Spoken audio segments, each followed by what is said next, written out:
D'abord, ces organisations de la société civile qui ont été rayées sur la liste des organisations de la société civile agréées au Burundi n'existent plus. C'est-à-dire que les organisations ne sont plus sur le terrain. C'est lui alors qui se prétend être responsable d'une organisation qui n'existe plus et qui donne le rapport aux Nations Unies, c'est une aberration.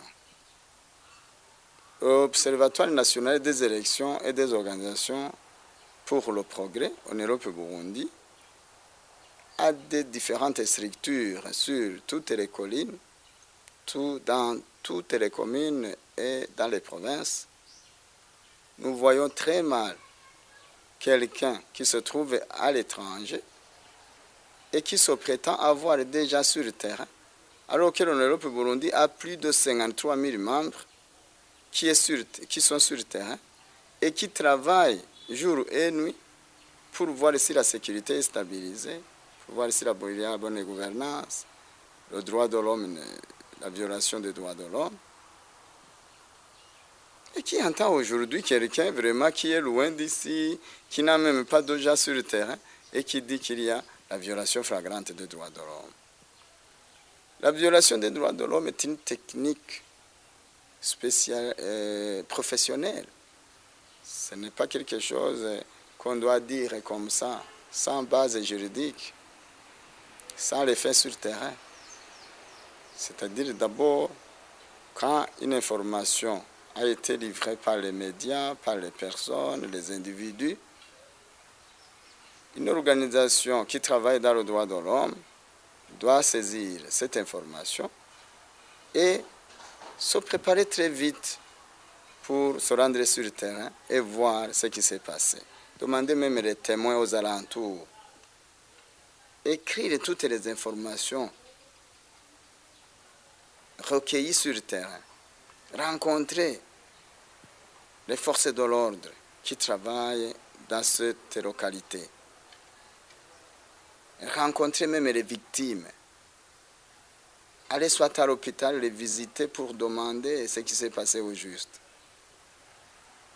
Aller à la prison pour voir, ou au cachot pour voir si réellement ils ont été attrapés en flagrant délit et celui qui a fait quoi doit être connu.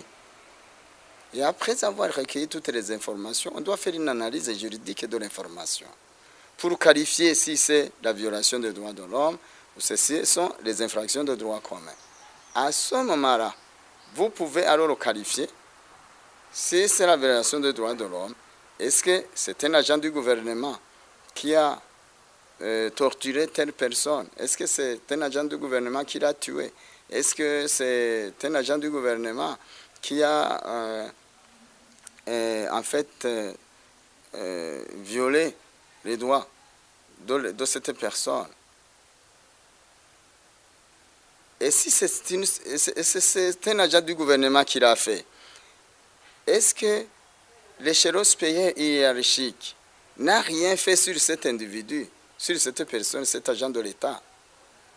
Voilà en fait, on ne peut pas parler de la violation flagrante des droits de l'homme si ce n'est pas un agent du gouvernement qui l'a fait. On ne peut pas parler aussi de l'exécution extrajudiciaire si ce n'est pas le gouvernement qui a conçu cela, qui a planifié, qui a exécuté, qui a fait exécuter cela. Ce qui reste, c'est le code pénal qui doit intervenir, c'est-à-dire juger la personne conformément à la loi.